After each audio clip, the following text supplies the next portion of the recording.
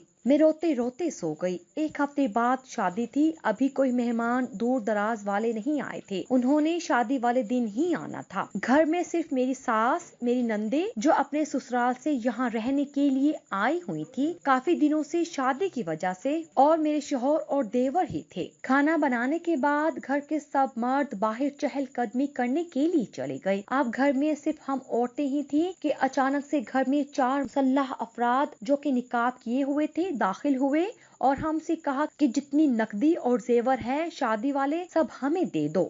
میری ساس بحث کرنے لگی ان سے کہ میں اپنی بیٹی کا زیور نہیں دوں گی، میں نے اس کی شادی کے لیے بنوایا تھا۔ تو انہوں نے کہا کہ اپنی جان پیاری ہے تو دے دو، ورنہ ہم تم سب کو جان سے مار کر چلے جائیں گے۔ میری بڑی نند نے اپنی ماں سے کہا کہ بحث کا وقت نہیں ہے، جو مانگ رہے ہیں انہیں دے دو، اور یوں وہ سارا زیور اٹھا کر بھاگنے لگے کہ ان میں سے اچانک ایک کی نظر مجھ پر پڑ گئی اور ایک نے دوسری کو اشارہ کیا۔ میں کچن میں بند ہو رہی تھی تو وہ مجھے نہیں دیکھ سکے، لیکن اچانک جاتے ہوئے انہوں نے مجھے دیکھ لیا اور پھر آپس میں کچھ بول کر مجھے وہیں سے گھسیٹ کر کمرے میں لے کر جانے لگے۔ میرے لیے یہ قیامت کا منظر تھا۔ وہ 4 ڈاکو تھے، اسلحہ بھی تھے اور بہت طاقتور بھی، اور انہوں نے میرے منہ پر ہاتھ رکھ کر میری چیخ دبا دی اور میری ساس اور نندے مجھے چھڑانے کی کوشش کر رہی تھی۔ میری ساس نے اپنی بیٹیوں سے کہا کہ تم لوگ یہاں سے بھاگ جاؤ، میں ان سے نمٹ لوں گی۔ میری نند جو دلہن بننے والی تھی وہ تو کمرے میں پہلے سے ہی بند تھی۔ باقی میری 3 نندیں تھی جن کی عمر زیادہ تھی اور وہ کافی موٹی تھی۔ ان چاروں کو ان میں سے کوئی بھی پسند نہیں آئی تھی۔ مجھ پر نظر پڑی تو میں شاید انہیں ان کے مطابق لگی تھی۔ میری نند اپنی چھوٹی بہن کے کمرے میں چلی گئی اور میری ساس نے ایڑی چوٹی کا زور لگایا مجھے چھڑانے کے لیے۔ ان میں سے ایک نے ساس کے سر پر کچھ دے مارا اور ان کے سر سے خون رسنے لگا۔ میری ساس زمین پر بیٹھتی چلی گئی اپنا سر پکڑ کر اور کہہ رہی تھی کہ خدا کے واسطے تم لوگوں کو اس گھر سے جو لے کر جانا ہے لے جاؤ، لیکن ہماری عزت پر حملہ نہ کرو۔ یقیناً میری ساس کو مجھ سے کسی قسم کی کوئی ہمدردی نہیں تھی، لیکن انہیں شاید اپنے بیٹے کی عزت کی فکر تھی کہ محلے میں بات پھیل گئی کہ ان کی بہو کے ساتھ زیادتی ہوئی ہے تو وہ زمانے کو کیا منہ دکھائیں گے۔ مجھے ہر راستہ بند نظر آ رہا تھا۔ میں دعائیں کر رہی تھی کہ میرا شوہر اور دیور جلدی گھر آ جائیں، لیکن انہوں نے بہت دیر کر دی۔ وہ چاروں مجھے گھسیٹتے ہوئے کمرے میں لے کر گئے اور جتنا برا میرے ساتھ کر سکتے تھے انہوں نے کیا۔ مجھے زیادتی کا نشانہ بنانے کے بعد وہ لوگ وہاں سے بھاگ گئے۔ پھر میری نند نے سب کو فون کر کے بلایا تو سب گھر آ گئے۔ میری ساس فوراً سے میرے پاس آئی اور کہا کہ خبردار، تم نے اس واقعے کا ذکر کسی سے بھی کیا، اپنے شوہر سے بھی نہ کرنا، جو ہوا سو ہوا، اسے بھول جاؤ۔ ہمارے خاندان کی عزت کا سوال ہے، اگر باہر لوگوں کو یہ بات معلوم ہو گئی تو میرا بیٹا کسی کو منہ دکھانے کے قابل نہیں رہے گا۔ مجھ پر تو قیامت گزری تھی، مجھے تو ساس کی کوئی بات نہ سنائی دے رہی تھی، نہ میں سمجھ پا رہی تھی۔ میرے ساتھ جو ہوا تھا وہ میرا دل چیرنے کے لیے کافی تھا۔ مجھے ایسا محسوس ہو رہا تھا کہ کسی نے میرا کلیجہ باہر نکال دیا ہو۔ مجھ پر جو گزر رہی تھی، ساس کو اس سے کوئی سروکار نہیں تھا۔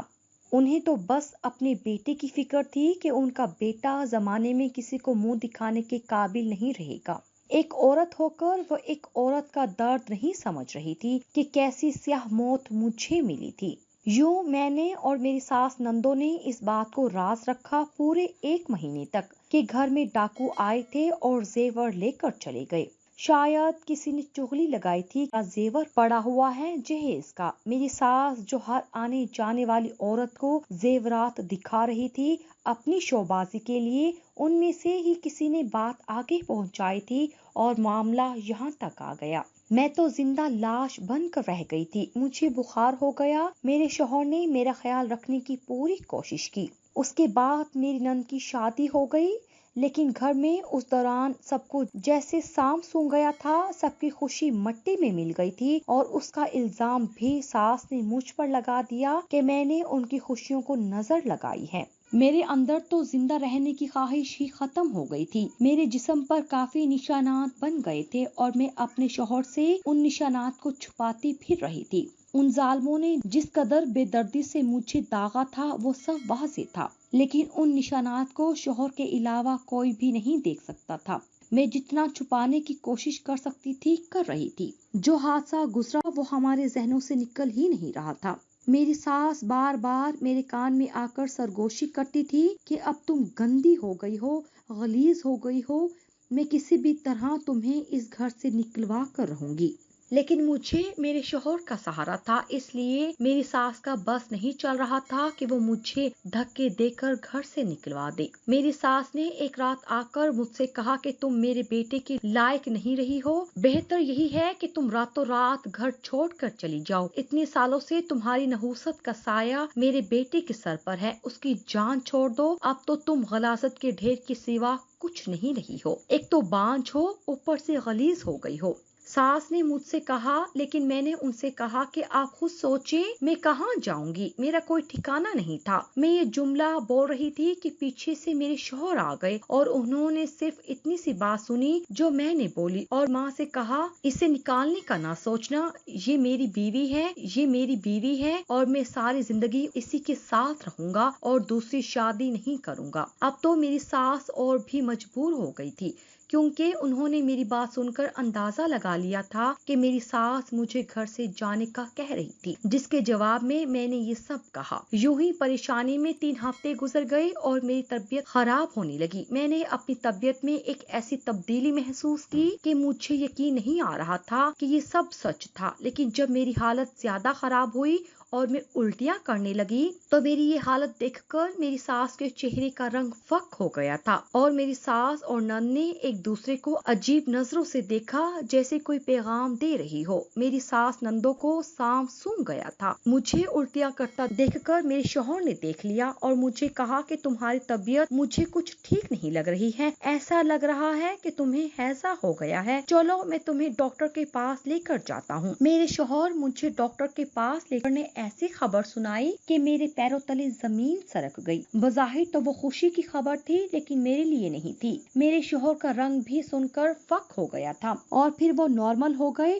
اور مجھے خوشی سے گلے لگایا اور گھر لے آئے اور راستے میں مٹھائی بھی لی۔